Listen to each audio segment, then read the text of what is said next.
Hello प्यारे बच्चों, आप कैसे हैं? आइए आपका संस्कृत हिंदी क्लासेस में स्वागत है। मैं D Lal lecturer GRV inter college Rath Hamirpur Uttar Pradesh से। प्यारे बच्चों, आज हम आपको उत्तर प्रदेश माध्यमिक शिक्षा परिषद बोर्ड इलाहाबाद द्वारा कक्षा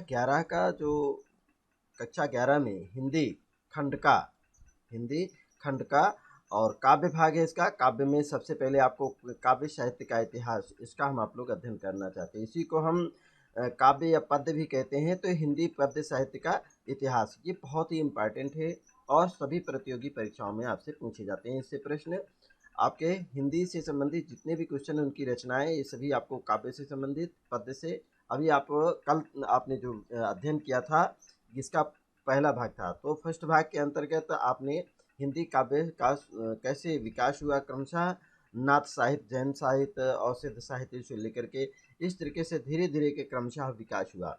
और इसका जो अवशेष भाग था उसको हम आपको बताए थे कि आप घर से कुछ तैयारी करके आएंगे, पढ़ करके आएंगे, वीडियो को देख करके आएंगे। तो निश्चय ही आज हम आपको ये बताने वाले हैं कि हिंदी काव्य साहित्य का इतिहास का अवशेष पार्ट, ये आदिकाल क्या है और आदिकाल से लेकर के जो अभी तक की जो उनकी प्रवृत्तियाँ रही हैं, कैसे कैसे क्रमशः विकास हुआ है, कौन कौन सी रचनाओं का इसमें मतलब रचनाएं लिखी गई हैं, किनके द्वारा लिखी गई हैं, इन सब बातों पर हम आपसे विशेष रूप से प्रकाश डालेंगे। बहुत ही इम्पॉर्टेंट है। UP TET, super TET, TT, C TET, आपके इसी तरह से अन्य प्रतियोगी जैसे बीएड है, बीएलएड है, डीएलएड है और अन्य प्रतियोगी परीक्षाओं के लिए बहुत ही महत्वपूर्ण है। इसलिए आइए पूरे मन के साथ जुड़े और इस पर लेकर चलते हैं हम आपको।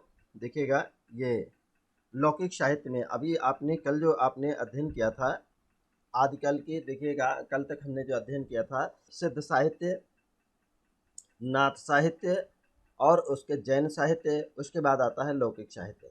तो आज हम लौकिक साहित्य पर अध्ययन करेंगे कि किस तरह से लौकिक साहित्य की शुरुआत हुई, लौकिक साहित्य के प्रमुख कौन थे, ये कौन लौकिक साहित्य के प्रणेता माने जाते हैं। लौकिक साहित्य आदिकाल में कुछ ऐसे ग्रंथ उपलब्ध होते हैं जो पूर्वोक्त प्रमुख प्रवृत्तियों से भिन्न है, थोड़ा अलग है। और ऐसे सभी उपलब्ध काव्यों की लौकिक साहित्य की सीमा में गिना जाता है। ऐसे वाक्यों में कुशल जो ऐसे काव्यों में जो कुशल हैं, जो ऐसे काव्यों की रचना किए हैं, उनमें रायवाचक जी थे। रायवाचक जी का लिखा हुआ ढोला मारू रा दूहा, ये लौकिक साहित्य के अंतर्गत आता है और इसके लेखक ढोला मारू रा दूहा, ढोला मारूदा दूहा कहलाता है और इसके जो लेखक हैं वो है राय कृष्ण वाचक। तो ये आदिकाल के सबसे प्रमुख एक शुरुआत, मतलब सबसे प्रथम ये रचना है ढोला मारूरा दोहा और इसके लेखक हैं राय वाचक। और खुमारो की पहेलियाँ प्रसिद्ध हैं। खुमारो जी ने खुसरो जी की पहेलियाँ भी यहाँ पर प्रसिद्ध हैं। खुसरो ने कैसी कैसी पहेलियाँ लिखी हैं ये प्रसिद्ध है। तो दो प्रमुख कृतियाँ आप नाम सुन रहे हैं और इसके बाद कुछ और हैं। कुछ मुक्तक छंद भी मिलते हैं जिनमें हेमचंद्र जी के प्रबंध चिंतामणि में संकलित हैं। तो प्रबंध चिंतामणि क्या था और प्रबंध चिंतामणि के लेखक कौन थे, आपसे प्रश्न पूछा जाता है तो हेमचंद जी थे। प्रबंध चिंतामणि किस साहित्य के अंतर्गत आता है, तो आप बताएंगे लौकिक साहित्य के अंतर्गत आता है। और ये ढोला मारू रा दूहा के लेखक कौन है, तो आप बताएंगे राय वाचक जी हैं। और पहेलियाँ किसके द्वारा सबसे पहले लिखी गई, लौकिक साहित्य की पहेलियाँ किसके द्वारा विरचित हैं, तो आप बताएंगे खुसरो जी के द्वारा प्रसिद्ध है।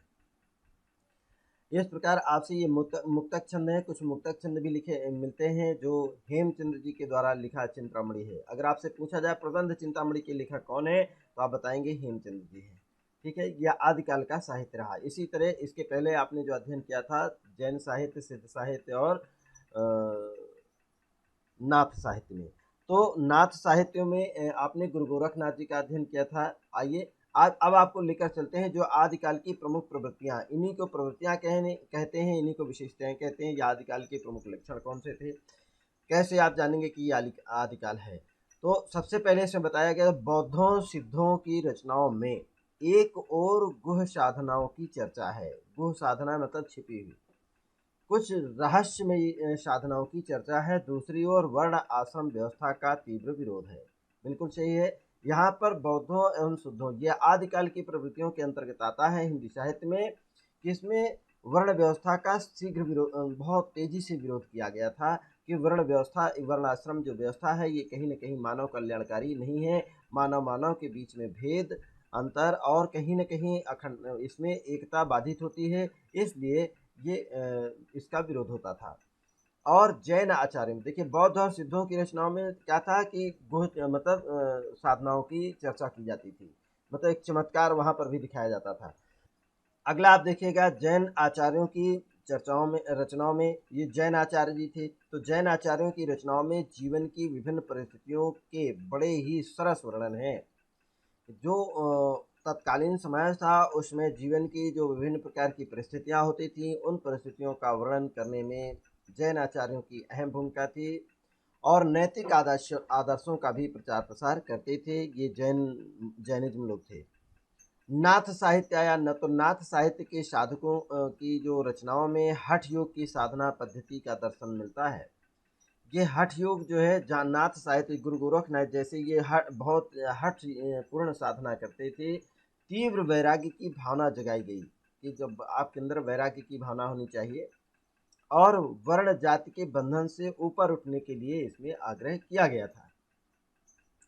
अब आइएगा रासो साहित्य आ जाता है। अभी आपने देखिए बौद्ध साहित्य का अध्ययन किया, बौद्ध साहित्यों की प्रमुख प्रवृत्ति आपने जानी, फिर इसके बाद आपने जैन आचार्यों की, जो जैन आचार्य लोग थे, जैन लोगों की, उनकी परिस्थितियों का बड़ा ही सरस और ढंग से वर्णन किया है। नैतिक आदर्शों का प्रचार प्रसार करते थे। नाथ लोग क्या करते थे, हठयोग की साधना का पद्धति का दर्शन है मिलता है इसमें, और तीव्र वैराग्य की भावना, वर्ण जाति व्यवस्था से ऊपर उठ करके आने की बात कही गई है। रासो साहित्य आया है, तो आश्रय दाताओं को देखिएगा, रासो साहित्य में जब लिखा गया है तो उस समय राजा लोग जो है, इस कालीन जो राजा थे वो बहुत ही सुरा सुरंदरी के पान में आकंठ डूबे रहा करते थे। और आश्रय दाता लोग जो होते थे, ये कवि और बहुत से ऐसे लोगों को अपने यहाँ रखते थे जो इनकी प्रशंसा किया करते थे, और उस युद्धों का भी सजीव चित्रण करते थे, जिससे कि अब देखिए किस तरह से रासो साहित्य में आश्रय दाताओं का युद्ध को लिए उत्साहित करना, खेल क्रीड़ा और कहीं न कहीं मनोरंजन कराने के लिए बड़े ही सरस वर्णन किया करते थे। खेल क्रीड़ा एक तरीके से हँसी मजाक करना, और किस तरह से सुंदरियों का बहुत सुंदर चित्रण किया करते थे। अगला आता है, इस साहित्य के साथ कल्पना का प्रचुर उपयोग किया गया है। वीर और श्रृंगार रस का प्रधान है इसमें। वीर रस और श्रृंगार रस की रचनाएं रासो साहित्यों में मिलती है। और इसके और प्रसंग के अनुसार कहीं कहीं पर परुष और कोमल, परुष माने क्या होता है, कठोर, परुष माने शब्द जो आया है कठोर, और कहीं कोमल कांत शब्दावली का भी प्रयोग करते थे। आइए इसके बाद देखिएगा, आपने सभी के बारे में जान लिया है, बौद्ध साहित्यों की रचना के बारे में आपने जान लिया कि किस तरह से वर्णाश्रम व्यवस्था का विरोध करते थे, और वर्णाश्रम का विरोध जो है नाथ साहित्य भी करता था। जैन आचार्यों की जो स्थिति थी, ये भी जीवन की जो उस तत्कालीन समाज की प्रमुख परिस्थितियों का बड़ा ही सरस और नैतिक आदर्शों का प्रचार प्रसार करते थे। रासो साहित्य में आपने जान लिया है कि किस तरह युद्ध के लिए उत्साहित करना और मनोरंजन कराना, और उनकी कहीं न कहीं जो जिनके आश्रय में रहते थे उनकी प्रशंसा करना, इस प्रकार की रचनाओं का मिलता है। वीर और श्रृंगार रस की रचनाएं इसमें प्रधान रूप से हैं। प्रसंग के अनुसार कहीं कहीं पर कठोर और कहीं कोमल कांत पदावली का भी प्रयोग करते थे। लौकिक साहित्य आ जाता है। अब लौकिक साहित्य में क्या है, लौकिक साहित्य में श्रृंगार रस भी है, वीर रस भी है, और नीतिपरक भावनाओं को भी इसमें अभिव्यक्ति मिली है। खुसरो जी की जो पहेलियां थी तत्काल उस समय, तो इसमें व्यंग्य और विनोद की अभ्यंजना हुई है। खुसरो, ये खुसरो जी जो है, इनकी जो पहेलियां, बताइए, इस लौकिक साहित्य के प्रमुख पहेलीकार कहलाते थे सबसे। आदिकाल में हिंदी भाषा जनजीवन से, आदिकाल में हिंदी भाषा जनजीवन से रस लेकर के आगे बढ़ी, धीरे धीरे करके आगे बढ़ी।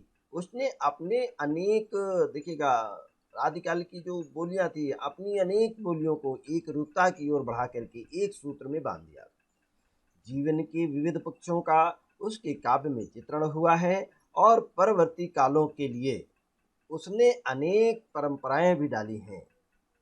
अनेक काव्य रूप और शैली शिल्प आदिकालीन साहित्य में प्रकट और पुष्ट हुए हैं।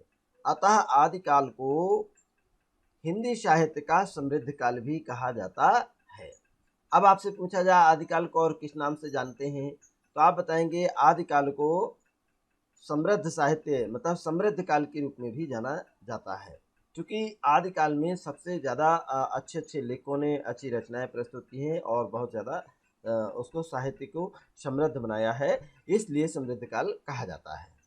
तो ये तो रही आदिकाल की कुछ प्रमुख प्रवृत्तियाँ थीं, और लौकिक साहित्य, जैन साहित्य, बौद्ध साहित्य, इन साहित्यों के बारे में आपने अध्ययन कर लिया है।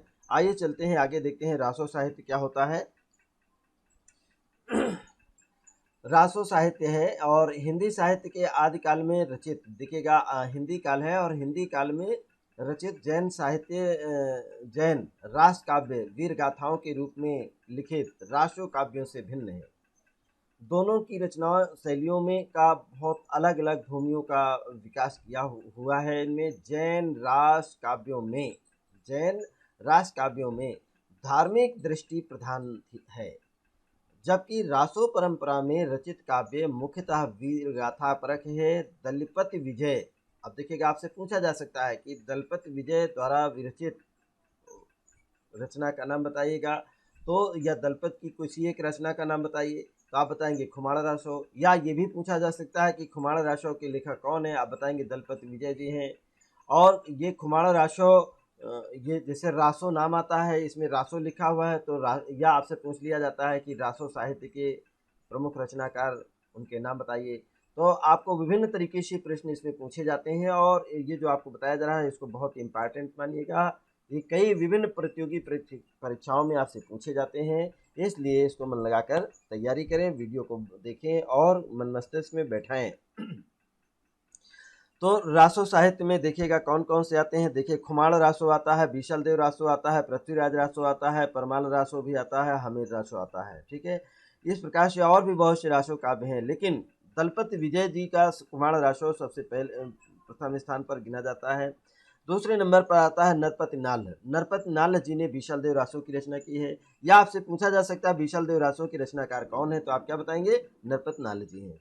चंद्रबरदाई कृष्ण पृथ्वीराज रासो, अब कई बार आपसे पूछा जाता है कि पृथ्वीराज रासो के लेखक कौन है, तो पृथ्वीराज रासो के लेखक हैं चंद्रबरदाई जी। और जगनिक तथा देखिए जगनिक के द्वारा लिखा गया परमाल रासो, जिसे हम आलाखंड के नाम से जानते हैं, और सारंगधर जी के द्वारा लिखा गया है हमीर रासो, आदि प्रसिद्ध रासो ग्रंथ हैं। पृथ्वीराज रासो आदिकाल का इस परंपरा का सबसे श्रेष्ठ महाकाव्य के रूप में है पृथ्वीराज रासो। अब पृथ्वीराज रासो के लेखक कौन है, चंद्रबरदाई है। इनके रचयिता दिल्ली नरेश, दिल्ली के राजा पृथ्वीराज चौहान के सामंत तथा राजकवि। अब पृथ्वीराज चौहान के राजकवि थे, राजा दिल्ली के राजा कौन थे, पृथ्वीराज चौहान थे। अब पृथ्वीराज चौहान के जो राजकवि थे वो थे चंद्रबरदाई। इसमें पृथ्वीराज चौहान के चरित्र का वर्णन है, और यह महाभारत की तरह बहुत विशाल है, महाकाव्य है। इस काव्य में दो प्रमुख रस हैं, एक श्रृंगार रस है, दूसरा वीर रस है। इसकी भाषा में ब्रज एवं राजस्थानी सम्मिश्रण है, दोनों भाषाओं का मिश्रण है, राजस्थानी और ब्रज भाषा का। शब्द चयन रस के अनुकूल रखे गए हैं, जिस रस का आप चयन कर रहे हैं उसी के अनुसार आपने शब्दों की रचना की है, शब्दों का प्रयोग किया है। वीर रस के चित्रण में प्राकृत और अभ्रंश शब्दों के भी कहीं कहीं उदाहरण देखने को मिलते हैं।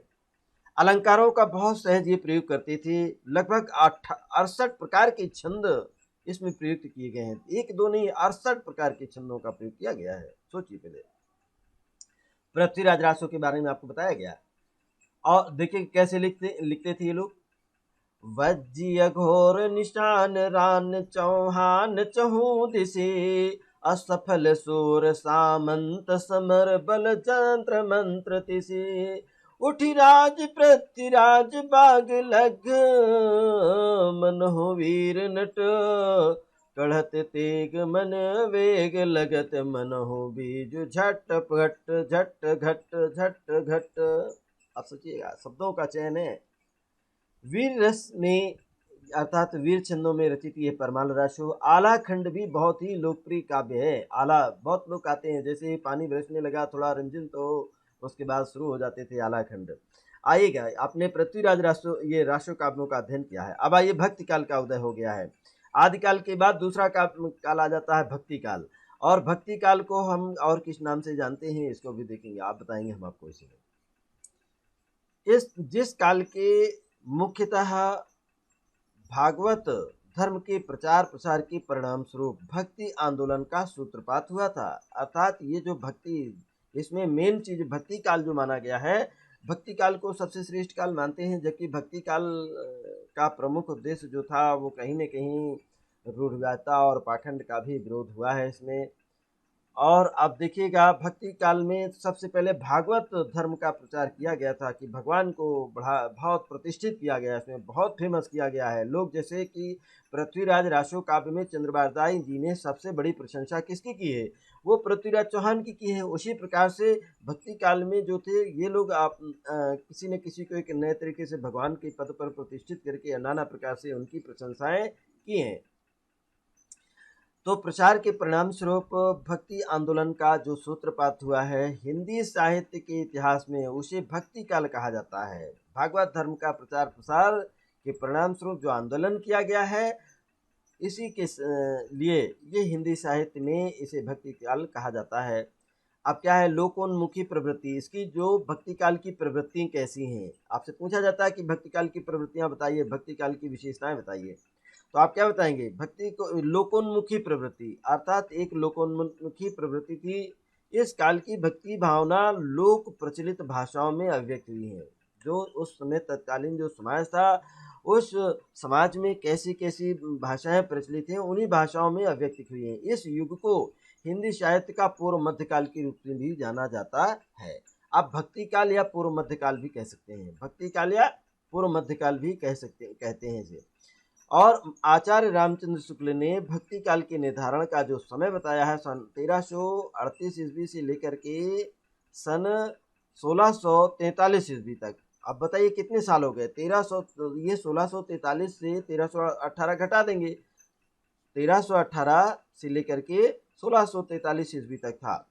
तो विक्रमी संवत में अगर आपसे लिखना है तो आप लिख सकते हैं 1375 ईस्वी से लेकर के सन 1700 विक्रमी तक, ये संवत कहलाता है।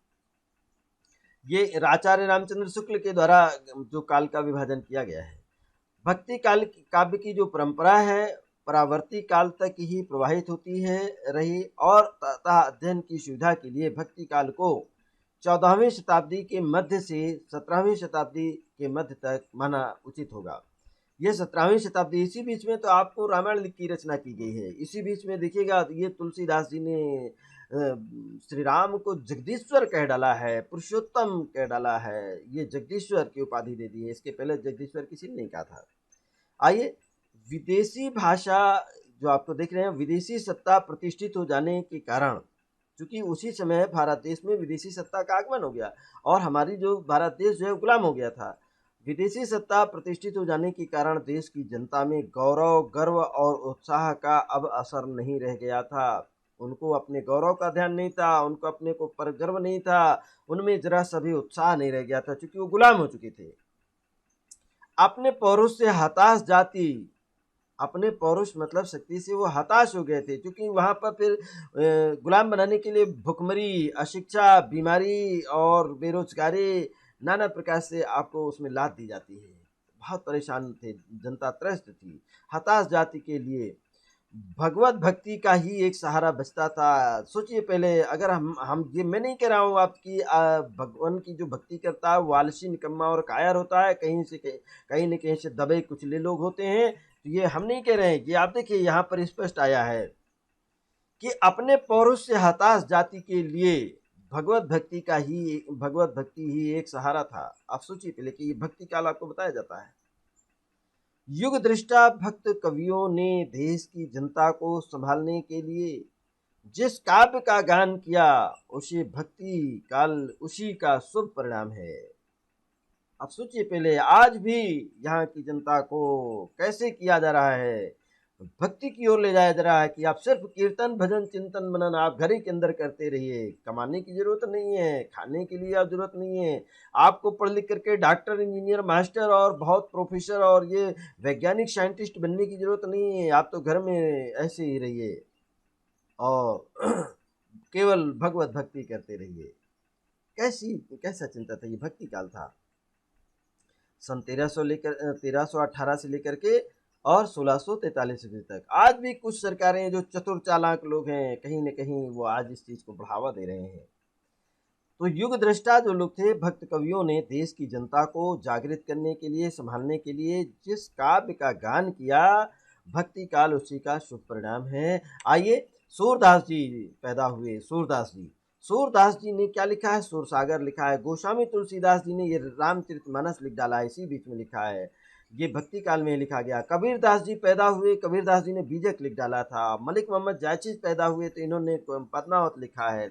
और मंजन भी पैदा थे उसी समय भक्ति काल के ही, तो मधुमालती लिखा है। फिर उस्मान जी थे तो उस्मान जी ने चित्रावली लिखी है। इसी प्रकार कुतुबन थे, कुतुबन ने मृगावती लिखा है। तो ये इस प्रकार से आपने जो इस भक्ति काल की प्रमुख जो रचनाएं हैं और उनके कवि हैं, इनके बारे में बताया गया, तो बहुत इम्पॉर्टेंट है। आप इसको अपने मन मस्तिष्क में अपनी जानकारी के लिए ध्यान रखेंगे कि ये भक्ति की जो भावना है ये किस लिए रखी गई है। देख रहे हैं ना, आपको हमने करेंगे यहाँ पर देखिए, ये स्पष्ट लिखा है कि भक्ति का ही सहारा क्यों था? क्योंकि हताश जाति के लोग थे, वही लोग भक्ति की भावना उनमें ज़्यादा भरी गई जो हताश निराश हो चुके थे और एक तरीके से पूरी तरह से अपने आप को गुलाम स्वीकार कर लिए थे, उसी को बताया गया है।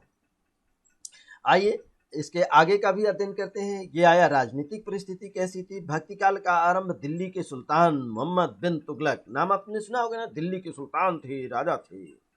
और 1325 ईस्वी से 1351 ईस्वी तक इनका राज्य रहा और अपने राज्यकाल में, इन्हीं के राज्यकाल में ये भक्ति काल का प्रारंभ हुआ। ये राजनीतिक परिस्थिति है। शासक वंशों में सत्ता प्राप्त करने के लिए विद्रोह होते रहते थे। ये तो सही है कि एक राजा अपने राज्य की सीमा का विस्तार चाहता था और कहीं न कहीं उसको धन संपत्ति चाहिए। शेर शाह ने सैन्य सेनाओं को बहुत अच्छे से सैन्य योजना बनाई, उसको सुगठित की थी, जिसका लक्ष्य अकबर ने भी, इसका जो लाभ है, जो सेना सुसंगठित की, इसका लाभ अकबर ने भी उठाया था। मुगलों में अकबर का राज्यकाल सभी दृष्टियों से सबसे श्रेष्ठ माना जाता है। वह हिंदू मुसलमान के समन्वय संबंधी सभी प्रयत्नों में शांति व्यवस्था की स्थापना में सफल हुए थे। कौन? सम्राट अकबर। इसीलिए अगला हुए अकबर के नाम से जाने जाते।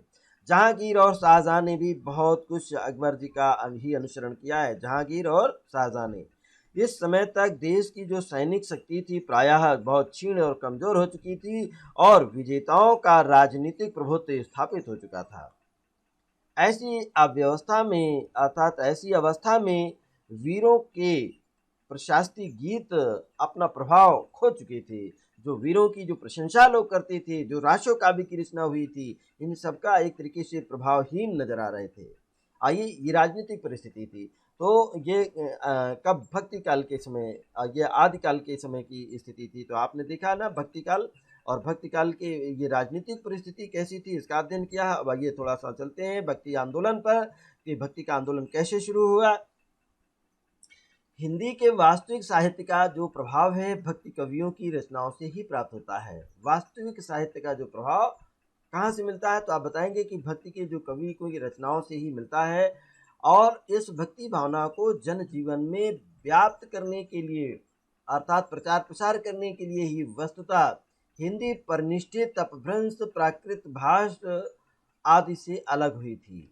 अर्थात ये परिनिष्ठित की गई थी, अपभ्रंश से ये परिनिष्ठित अपभ्रंश तैयार हुआ था और प्राकृत भाषा आदि से थोड़ा सा हट करके लिखी गई थी। इस युग की, अर्थात भक्ति युग की, भक्तिकालीन समय की भक्ति भावना संपूर्ण देश की युग चेतना में परिव्याप्त थी।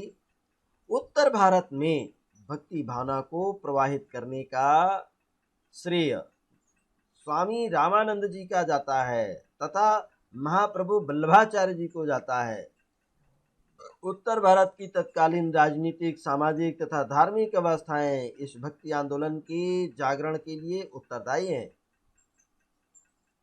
मध्यकालीन धर्मों में अब आइएगा, मध्यकालीन धर्म आ गया था, तो मध्यकालीन जब धर्म आया, मध्यकाल को ही हम भक्ति काल कहते हैं। और मध्यकाल में स्पष्ट दिया गया कि मध्यकालीन जो भक्तिकालीन धर्मों में हिंदू, जैन, बौद्ध, पारसी, यहूदी, ईसाई, इस्लाम कितने हो गए? हिंदू धर्म 1, जैन धर्म 2, बौद्ध धर्म 3, पारसी धर्म 4 और यहूदी धर्म 5, ईसाई धर्म 6 और इस्लाम, ये 7 प्रमुख धर्म हो गए जो सबसे ज़्यादा इस भक्ति आंदोलन को बढ़ावा दिया और परस्पर संपर्क रखते थे, एक दूसरे से मिलकर के ही ये चलते थे। उन दिनों हिंदू और इस्लाम धर्म प्रधान थे, सबसे प्रमुख धर्म केवल हिंदू था और मुसलमान था। वैष्णव धर्म मूल रूप से भक्ति प्रधान था, वैष्णव धर्म मूलतः भक्ति प्रधान था। और सूफी धर्म जिसमें इस्लाम था, सूफी तथा इस्लाम धर्म की एक शाखा थी वैष्णव धर्म। सूफी जो है, सूफी क्या था? इस्लाम धर्म की एक शाखा सूफी संत कहलाते थे। उसकी उपासना पद्धति में प्रेम की प्रधानता थी। किसमें? सूफी धर्म में। सूफी इस्लाम धर्म की एक शाखा थी और उनमें जो था कि हिंदू धर्म में ये मतलब मनुष्यों में जो उनकी जो उपासना पद्धति, उनके जो सिद्धांत थे, उसमें प्रेम को प्रधानता दी जाती थी। किसी ने भगवान को निर्गुण समझा है तो किसी ने सगुण समझा है, सभी ने भक्ति की है ईश्वर की। कोई उसे ज्ञान से प्राप्त करना चाहता था, तो कोई विशुद्ध प्रेम किसी के माध्यम से प्राप्त करना चाहता था। आप देखिएगा इन धर्मों के अनुयायियों द्वारा भक्ति काव्य की उत्कृष्ट रचनाएं की हैं और बहुत अच्छी रचनाएं। इस प्रकार भक्ति साहित्य का विपुल भंडार समृद्ध हुआ और भक्ति आंदोलन का व्यापक प्रभाव तत्कालीन जो भक्ति आंदोलन का जो व्यापक प्रभाव था वो उस समय की वस्तुकला, मूर्तिकला और चित्रकला पर ही पड़ता है। किस पर? मूर्तिकला, चित्रकला। उसी समय से वस्तुकला, मूर्तिकला और चित्रकला का विकास हुआ है। अब तो देखिए तरह तरह से कि भगवान इस तरह पहनते थे, इस तरह नाचते थे, इस तरह डांस करते थे, इस तरह गाना गाते थे, किस तरीके से रासलीला रचाते थे। कौन किया है? मनुष्य ने ही तो किया है। क्या भगवान की रचना किसने की? पहले इस पृथ्वी पर भगवान नहीं, पहले पृथ्वी पर मानव आया है और मानव कैसे नंग धुरंग कहाँ रहता था, धीरे धीरे विकास किया तो एक मानव ने दूसरे मानव पर कब्जा किया है, उस पर अपना अधिकार बनाया, उसको गुलाम बनाया। जब गुलाम बनाया तो अपने को श्रेष्ठ, अपने को राजा कहलाया और बाद में वही राजा कोई अपने को भगवान कहला दिया। इस तरीके से जो एक तरीके से जो उनके प्रशंसक थे, जो उनके अनुयायी थे, उन अनुयायियों ने उनको भगवान के पद पर प्रतिष्ठित किया है। आइए कुछ और बताते हैं आपको। ये भक्ति एक साथ ही कई धाराओं में बढ़कर प्रवाहित हुई है। देखिए भक्ति काल को निर्गुण भक्ति धारा और सगुण भक्ति काव्य धारा, दो प्रकार से भक्ति काव्य धारा को जो है दो प्रकार भागों में बांटा गया है। निर्गुण भक्ति काव्य धारा और सगुण भक्ति काव्य धारा, दो धाराएं इनकी हुई है। निर्गुण भक्ति काव्य धारा कौन सी थी, इस पर हम देखिएगा। आइए अध्ययन करते हैं। निर्गुण भक्ति काव्य धारा की भी ज्ञानाश्रयी शाखा हुई है और प्रेमाश्रयी शाखा हुई, दोनों के माध्यम से आपने निर्गुण का प्रयोग किया है। निर्गुण भक्ति धारा प्रवाहित हुई, आगे बढ़ी।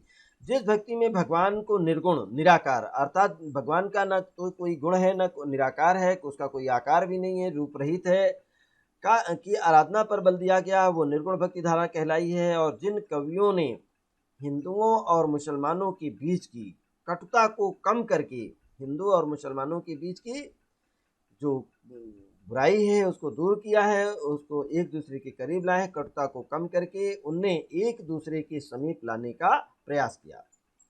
उन्होंने निर्गुण साधना पर बल दिया है, निर्गुण साधना पर बल दिया। निर्गुण भक्ति की दो शाखाएं, ज्ञानाश्रयी शाखा और प्रेमाश्रयी शाखा।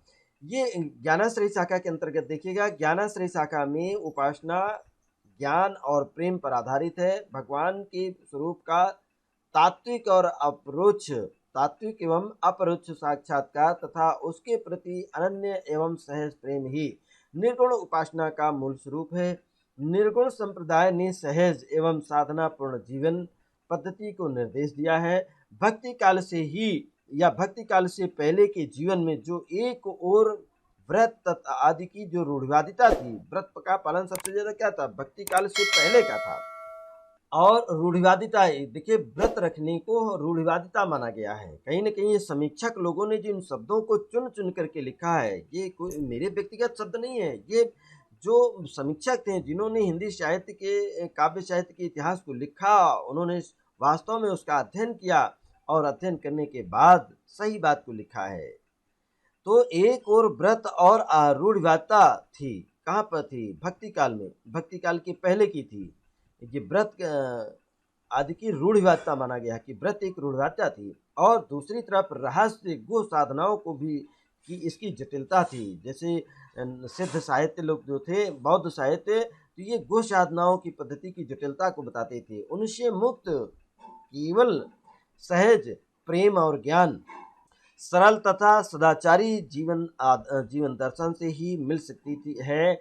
यह कार्य निर्गुण भक्ति ने किया था। यही कारण है कि इस युग की सहज अनुभूति की कविता जनमानस की भाषा में अभिव्यक्त हुई है। ज्ञानाश्रय शाखा में भगवान के अवतारों की कल्पना का निषेध है। जो ज्ञानाश्रय शाखा है, भक्ति का, देखिए भक्ति जो करते हैं कि भक्ति कैसी होती है, तो भक्ति की जो शुरुआत हुई है, भक्ति काल का जो प्रारंभ हुआ है, इसमें जो ज्ञानाश्रय शाखा के लोग थे, जो ज्ञान इसको मानते थे, ज्ञान एवं प्रेम को श्रेष्ठ मानते थे, इनमें ज्ञानाश्रय शाखा में आपको हिंदी में ज्ञानाश्रय शाखा के प्रधान भगवानों की कल्पना का विरोध करते थे कि भगवान ऐसे हैं, इतने दांत हैं, इतने हाथ हैं, इतने पैर हैं, इतने इस तरीके से रहते हैं। तो ये ज्ञानाश्रय शाखा के जो लोग थे, वे भगवान के अवतारों का विरोध करते थे कि ये अवतार गलत है, भगवान कभी अवतार नहीं लेता है। अच्छा, केवल निर्गुण और निराकार ब्रह्म की उपासना करते थे ये निर्गुण भक्ति धारा के। हिंदी में इस ज्ञानाश्रय शाखा के जो प्रधान कवि थे वो संत कबीर माने गए हैं। संत कबीर जी के गुरु जी का नाम था स्वामी रामानंद जी थे, और उनकी भक्ति भावना में वाह्य आडंबर, तीर्थ, व्रत, रोजा, नमाज आदि इसका विरोध करते थे, खंडन करते थे, और भगवान को अद्वितीय ज्ञान एवं शुद्ध प्रेम से प्राप्त करने का संदेश देते थे। भक्ति भावना ही की ये दिया है, भक्ति भावना की अभिव्यक्ति उनका प्रमुख उद्देश्य है। भक्ति भावना की अभिव्यक्ति उनका प्रमुख उद्देश्य है, और वह अनुभूति ही काव्य बन गई है। इस धारा के अन्य संत कवि नानक थे, दादू थे, मलुकदास जी थे, रैदास जी थे। ये चार प्रमुख लोगों को आप जान लीजिए, नानक, दादू, मलुकदास और रैदास। नानक, दादू, रैदास और मलुकदास। नानक, दादू दास और रैदास, तीन चीज़ों के नाम आप याद रखिएगा। चार है, चार लोग प्रमुख हैं। कबीरदास जी प्रमुख थे इनमें से। ये ज्ञानाश्रय शाखा के थे। आइए अब प्रेमाश्रय शाखा में देखिएगा।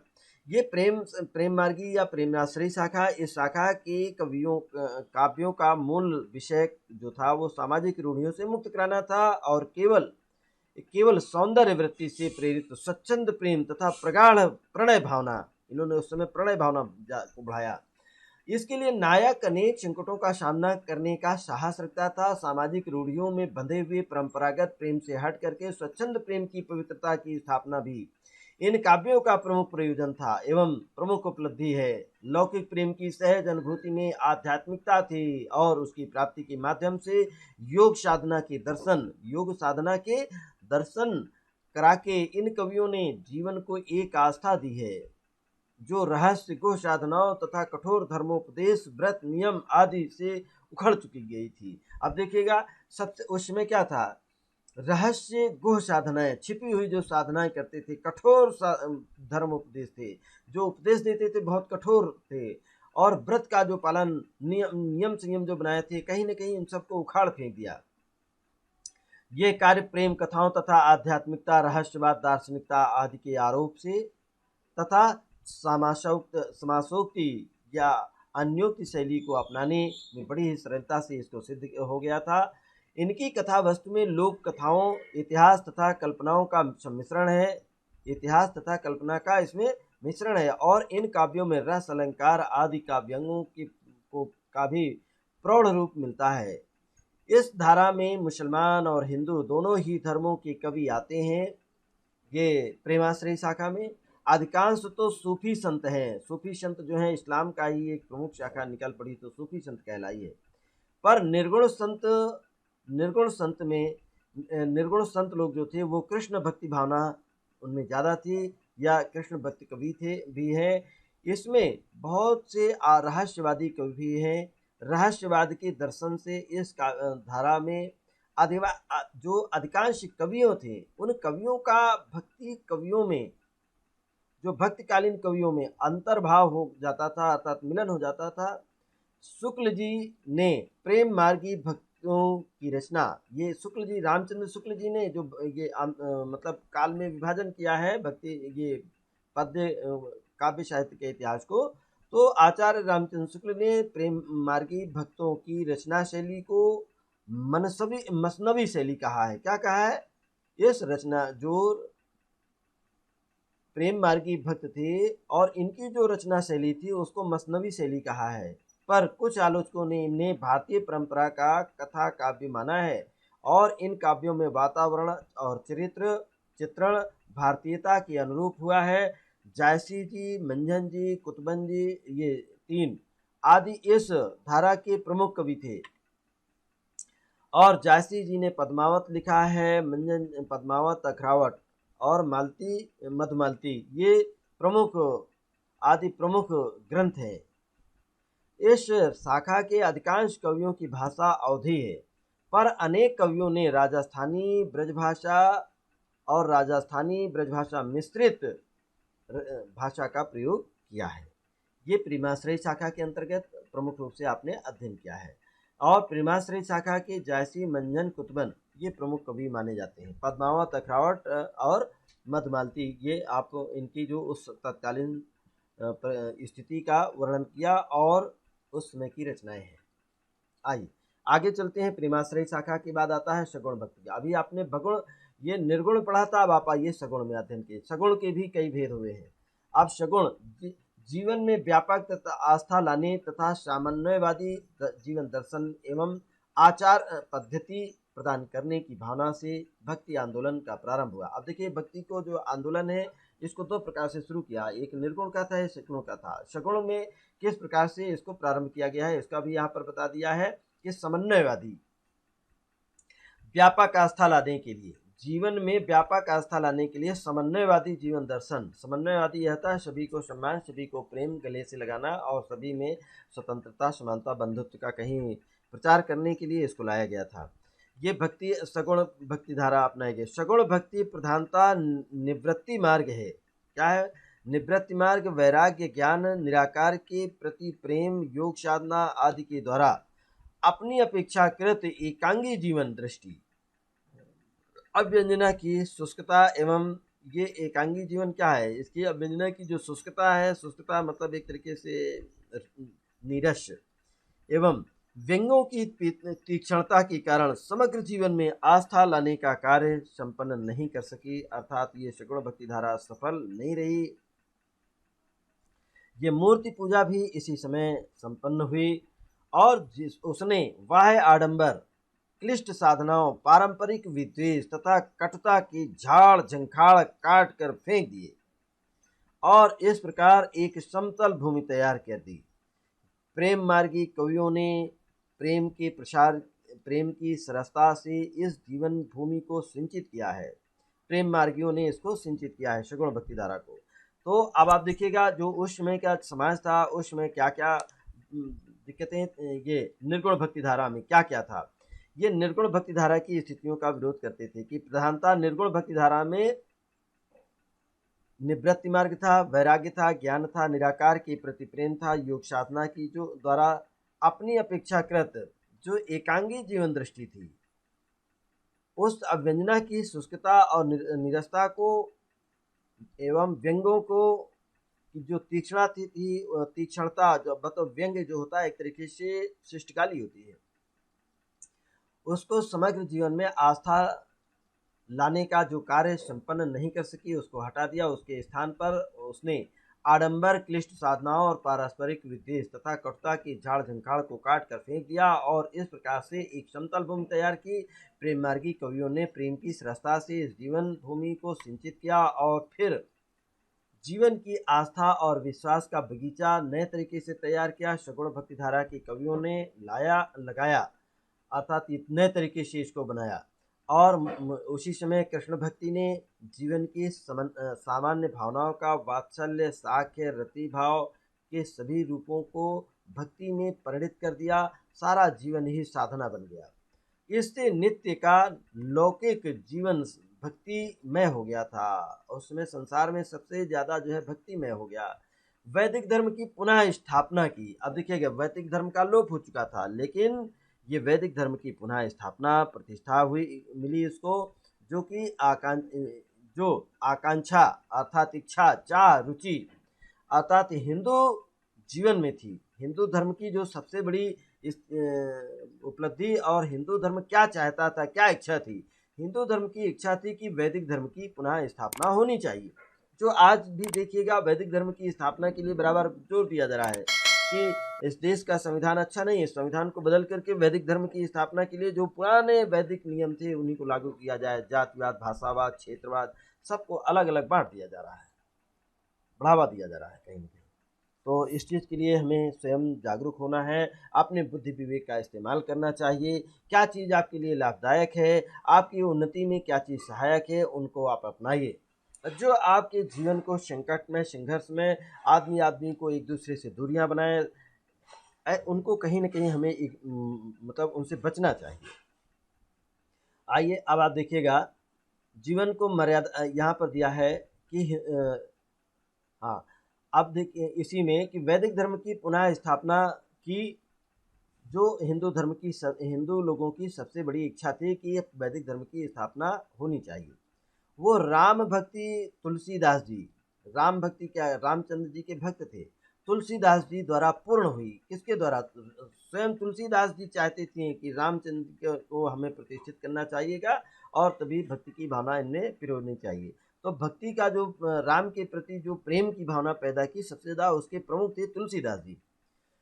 उन्होंने जीवन की सभी परिस्थितियों के लिए आचार एवं धर्म के मानदंड दिए और जीवन को मर्यादा का मार्ग दिखाया, जीवन को मर्यादा का मार्ग दिखाया है तथा उस सब में भक्ति रस प्रवाहित कर दिया।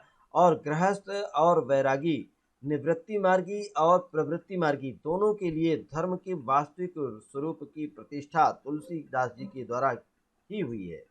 इसके प्रमुख थे तुलसीदास जी। ये सगुण भक्ति की ही देन है। अब आइए, सगुण भक्ति शाखा में, सगुण में भक्ति के दो भाग हो गए हैं। एक है कृष्ण भक्ति शाखा और दूसरा है रामा भक्ति शाखा। तो जो कृष्ण भक्ति शाखा के अंतर्गत क्या आपको बता रहे हैं, इसको आप आइए हम लोग अध्ययन करते हैं। कृष्ण भक्ति, भगवान मतलब कृष्ण को भगवान मानने लगे।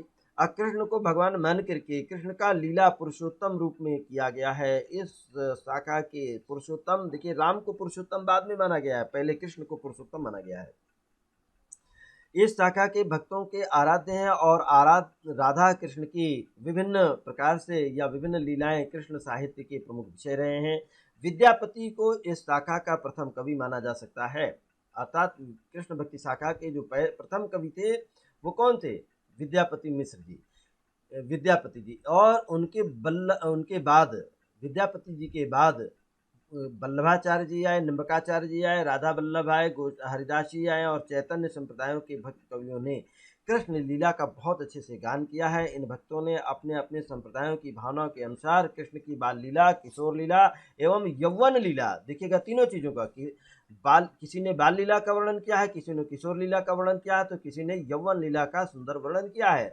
और वल्लभ संप्रदाय में श्री कृष्ण के बाल लीला, बाल रूप की ही आराधना की गई है। शेष संप्रदायों में कृष्ण के किशोर एवं यौवन लीला की प्रमुखता है। सूर तथा अष्टछाप के जो अन्य कवि हुए थे उनमें से वल्लभाचार्य जी वल्लभ संप्रदाय के अनुयायी थे, अतः उनके काव्यों में अन्य लीलाओं की अपेक्षा बाल लीला का वर्णन अधिक है। बाल वर्णन के क्षेत्र में सूरदास जी हिंदी के ही नहीं, विश्व के एक श्रेष्ठ कवि के रूप में माने गए हैं। और श्री कृष्ण भक्ति के कवियों की भाषा ब्रज रही है। ब्रज भाषा में कृष्ण भक्ति के जितने भी कवि थे ज़्यादातर ब्रज भाषा में लिखे। इन्होंने लीला रस प्रवाहित करने वाले मुक्तक पद लिखे हैं। सूरसागर सूर का विशाल काव्य ग्रंथ है और इस ग्रंथ का उपजीव्य भागवत है। अर्थात ये जो सबसे पहले सूरसागर लिखा गया है सूरदास जी के द्वारा, और सूरसागर का जो मूल बीज है वो उपजीव्य कहाँ से, भागवत से लिया गया है। इसमें कृष्ण के संपूर्ण जीवन का चित्र है और पर कवि का मन कृष्ण की बाल लीला तथा गोपियों के साथ की गई प्रेम लीला के संयोग एवं वियोग दोनों पक्षों के हृदय स्पर्शी वर्णन में अधिक रमा है। इनकी भक्ति पुष्टि मार्गी कहलाती है। इसमें भगवान के अनुग्रह से ही सब कुछ प्राप्त हो जाता है, साधनाओं का कोई महत्व नहीं है। इसमें ये स्पष्ट कर दिया गया है कि भगवान की कृपा से सब कुछ आपको मिल जाएगा, आपको कुछ भी करने की आवश्यकता नहीं, कोई भी साधना करने की जरूरत नहीं है। कृष्ण भक्ति ने जीवन की सभी इच्छाओं का आलंबन कृष्ण भक्ति ने जीवन की सभी इच्छाओं का आलंबन कृष्ण को मान करके सारे जीवन को ही भक्ति में कर दिया था। ये कृष्ण भक्ति क्या था। और अब आइएगा, जो कृष्ण भक्ति ने ही मतलब सभी इच्छाओं का जो सहारा था वो कृष्ण को बना दिया है और कृष्ण को बना करके पूरा जीवन भक्ति में यापन करने का प्रेरणा दी है। आइए अब ये आपने कृष्ण भक्ति शाखा, अब आइए राम भक्ति शाखा में देखिएगा। राम भक्ति शाखा के जो प्रारंभ हुआ है, इस शाखा के कवियों ने मर्यादा पुरुषोत्तम राम के चरित्र का वर्णन किया और राम के चरित्र के द्वारा ही जीवन के सभी क्षेत्रों के लिए धर्म सदाचार एवं कर्तव्य का संदेश जन साधारण को हृदयंगम कराया जा सकता है। अर्थात कहीं न कहीं सदाचार कर्तव्य का संदेश देने के लिए पुरुषोत्तम राम को पुरुषोत्तम के चरित्र का वर्णन किया गया है कि राम को चित्रित किया गया है, राम को भगवान के रूप में प्रतिष्ठित करके और उनके चरित्र से सभी को एक अनुकरणीय संदेश देने का प्रयास किया गया है और बताया गया कि सदाचार क्या होता है, कर्तव्य हमारा क्या है, इसका संदेश जनसाधारण को बताने के लिए ये सब किया गया। राम के चरित्र से भारतीय संस्कृति की समन्वयवादी रूप की पुनः प्रतिष्ठा हो सकी है। राम ने सभी को अपनाया है। राम का चरित्र इतना महान और व्यापक है कि इसमें संपूर्ण मानव मात्र को धर्म और जीवन का संदेश देने की क्षमता है। यही कारण है कि काव्य के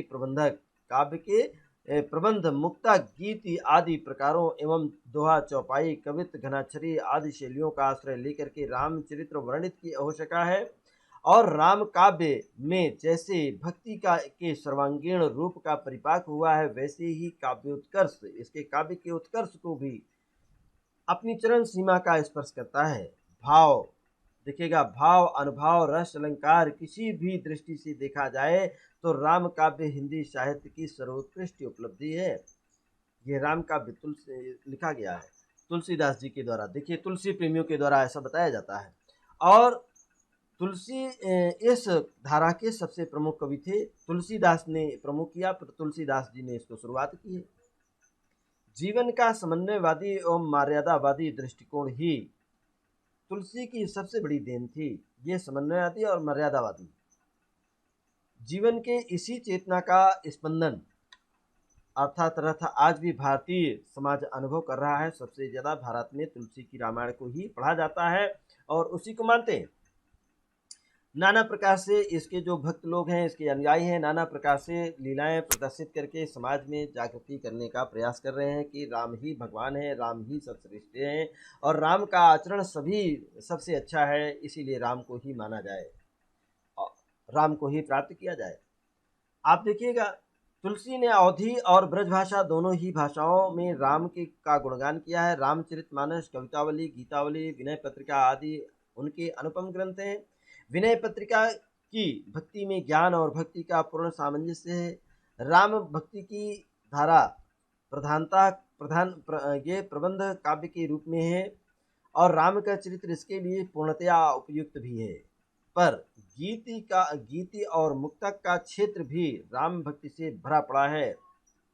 केशव की रामचंद्रिका, केशवदास जी ने भी रामचंद्रिका लिखी है और भी इसी धारा का ग्रंथ है। रामचंद्रिका भी वो तुलसी की ही राम कथा पर आधारित है।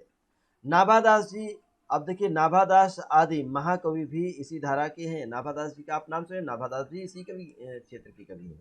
तो आइएगा, राम भक्ति शाखा की अब आता है रीतिकाल। अब रीतिकाल को भी हम आप लोग अध्ययन कर लेते हैं। रीतकाल की बात देखिएगा, रीतकाल में क्या है इसके बारे में संक्षेप में हम आप लोग अध्ययन करेंगे।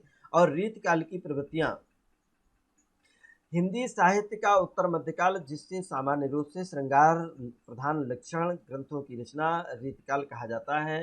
रीत शब्द काव्यशास्त्रीय परंपरा का अर्थवाहक होता है।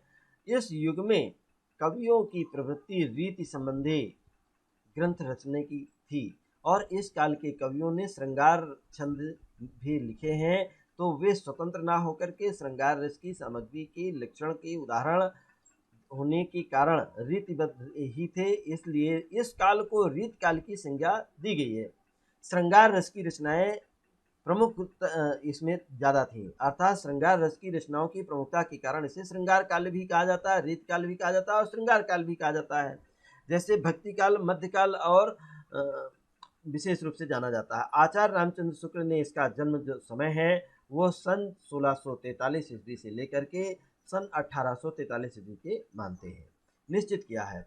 परंतु इस युग परंतु किसी भी युग की जो प्रवृत्तियां हैं, ना इसे सहसा एकाएक प्रादुर्भाव ही होती हैं और ना एकाएक समाप्त होती हैं, ये मिश्रित होती हैं कुछ आगे पीछे से। उन अनेक दशाब्दियों, ये 10 दशाब्दियों का मतलब होता है 10 साल के आगे पीछे के लिए रीतकाल की सीमाएं हमें सामान्य रूप से 17वीं शताब्दी के मध्य से लेकर के 19वीं शताब्दी के मध्य तक मान लेनी चाहिए। अब रीतकाल की जो प्रमुख कवि थे रीतकाल के, वो थे बिहारी लाल जी, गोस्वामी और केशवदास जी और महाकवि भूषण जी, आप नाम जानते हैं। बिहारी की सतसई और केशवदास जी के द्वारा रामचंद्रिका, कविप्रिया, रसिकप्रिया, नक्श के वर्णन किया गया है। भूषण जी के द्वारा शिवराज भूषण, शिवा बावनी और छत्रसाल दशक का वर्णन किया गया है। इन रचनाओं को आप ध्यान में रखिएगा, ये पूछे जाते हैं कि रीतकाल कब से शुरू हुआ, रीतकाल को किस नाम से जाना जाता है और रीतकाल के कौन कौन से कवि हैं, कौन कौन सी रचनाएं हैं, इनको विशेष रूप से हमें तैयार करना है। तो प्यारे बच्चों, अभी आपने बड़े धैर्य के साथ अध्ययन किया है, हर्षोल्लास प्रसन्नता के साथ जाना है कि भक्ति काल क्यों कहा गया है, भक्ति काल की शुरुआत कब से हुई है, भक्ति की कितनी शाखाएं हैं, ज्ञान मार्गी क्या है, प्रेम मार्गी क्या है, राम भक्ति शाखा क्या है, कृष्ण भक्ति शाखा क्या है और कैसे कैसे किस लिए इन धर्मों का इन कालों का उदय किया गया है, इस समय की जो प्रवृत्तियाँ क्या थीं, उनकी रचनाएं क्या थीं, उनके रचनाकार कौन थे, इन पर आपने विशद रूप से अध्ययन किया है और ये परीक्षा के लिए बहुत ही इम्पॉर्टेंट है। आप हम लोग इसे मन लगा करके तैयार करें और इसको याद करें और इससे कुछ शिक्षा लें। समझ रहा है कि नहीं? उन्नति का बीज कहाँ छिपा है उसको भी आप प्राप्त करें। कैसे आप इस पृथ्वी तल पर स्वतंत्रता, समानता, बंधुत्व और न्याय पर आधारित समाज का निर्माण कर सकते हैं, इस पर विचार करें, चिंतन करें आप स्वयं। और आप भी एक रचनाकार हैं, अच्छे रचनाकार बने, इन चीज़ों का कहीं न कहीं स्थान दें। इसी के साथ प्यारे बच्चों, जो कल की अगले हमारी क्लास होगी उसमें रीतकाल के बाद का जो अवशेष है वो हम अध्ययन करेंगे और उस पर बताया जाएगा। आप इस वीडियो को पूरे मन से देखिएगा और जहाँ कहीं आपको त्रुटियाँ और महसूस हो वो हमें भी बताइएगा, हम ताकि संशोधन कर सकें। श्री राम को आप आदर्श मानते हैं, श्री कृष्ण को आदर्श मानते हैं, कहीं ज्ञान मार्गी वाले जो है निर्गुण भक्ति शाखा अपनाते थे। भक्ति काल का उदय क्यों हुआ है लोगों ने बताया, इसको बारे में आप जान चुके हैं, हमको पुनः बताने की ज़रूरत नहीं है, ठीक है। और अब आप इसको वीडियो को सुनिएगा तो निश्चय आपको सब मालूम हो जाएगा। इसी के साथ आज की क्लास अब समाप्त होती है, कल फिर मिलेंगे, तब तक आप अपना ख्याल रखें, खुश रहें, प्रसन्न रहें। और यदि ये आपको लगता है कि नहीं हमने अच्छा आपको बताया है तो ज़रूर इसे आप लाइक करें और सब्सक्राइब भी कर सकते हैं, ताकि हमारे द्वारा जो बनाया जाता है वो हमें भी प्रोत्साहन मिले और हम आपके लिए बेहतर बना सकें। इसी के साथ आज की क्लास समाप्त होती है। आप सभी को हमारा नमस्कार, फिर मिलेंगे, तब तक आप अपना ख्याल रखें, सभी लोग खुश रहें, प्रसन्न रहें। पुनः आपको धन्यवाद।